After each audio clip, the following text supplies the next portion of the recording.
ओम शांति। आज बाबा की ट्यूसडे की मुरली में सबसे पहली बात है, बाबा कह रहे हैं कर्म अकर्म विकर्म की गति बाबा हमें बताते हैं।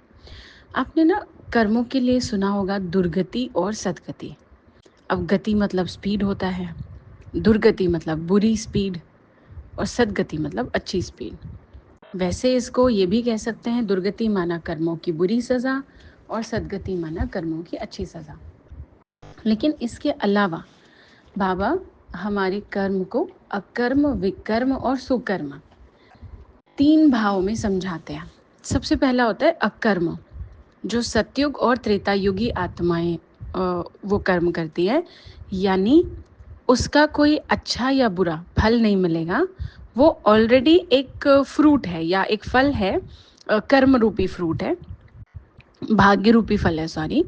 जैसे हम जो भी इस समय कर रहे हैं, कलयुग के लास्ट में यानी संगम युग में जो भी अच्छा कर रहे हैं, उसका रिजल्ट वहाँ पर मिल रहा है। जैसे कोई पढ़ता हो और उसकी नौकरी लग जाए बहुत अच्छी, तो उसको वापस वो पढ़ाई पढ़ने की ज़रूरत नहीं होती है, वो वापस उस कॉलेज में जाके पढ़ेगा नहीं, या और एडवांस पढ़ने के लिए ज़रूरत नहीं होती अगर उसकी जॉब बहुत अच्छी है।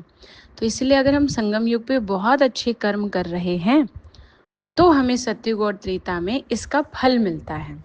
तो वो कर्म है जिसको हम न्यूट्रल एक्शंस बोल सकते हैं, यानी अकर्म।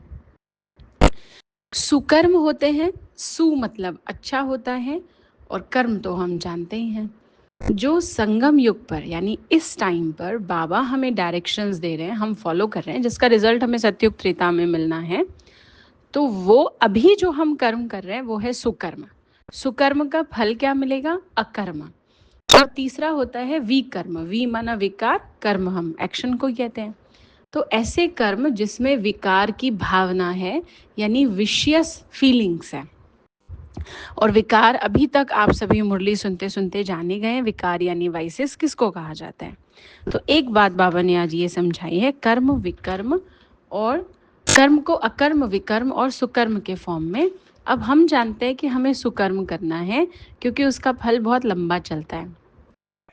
उसके अलावा दूसरी बात आज बाबा ने कही कि दुनिया में जब कई मनुष्य शरीर छोड़ते हैं तो कितना हाय दोष मचा देते हैं, यानी हाय हाय हो जाती है, हाय शरीर छोड़ दिया, मर गए, चले गए, गुजर गए, जो भी हम शब्द कहे, बहुत हाय तौबा मचा देते हैं, बहुत रोते हैं। अब आप में से किसी को लग सकता है ये तो बड़ा नेचुरल है, भाई कोई शरीर छोड़ेगा तो हम रोएंगे नहीं क्या? लेकिन कभी भी किसी सच्चे भगवान से कनेक्टेड व्यक्ति को अगर आप देखेंगे, कोई भी भक्त, तो वो रोते नहीं है, वो इस भावना से खुश होते कि चलो ये आत्मा ना मुक्त हो गई। तो भगवान कोई हमें पत्थर दिल नहीं बना रहा, लेकिन समझने की बात है बात को।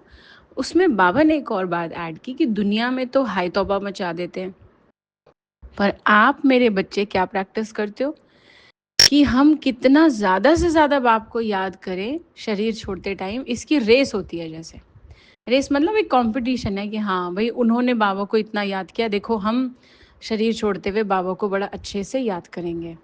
हालांकि दुनिया में जिनका शरीरों से प्यार है वो तो ये बात हजम भी नहीं कर पाएंगे कि ये क्या मरने की बातें हो रही हैं, पर जिसने भगवान को समझ लिया उसको इस बात की गहराई भी समझ आ जाएगी। तो ये आज की मुरली है। ओम शांति।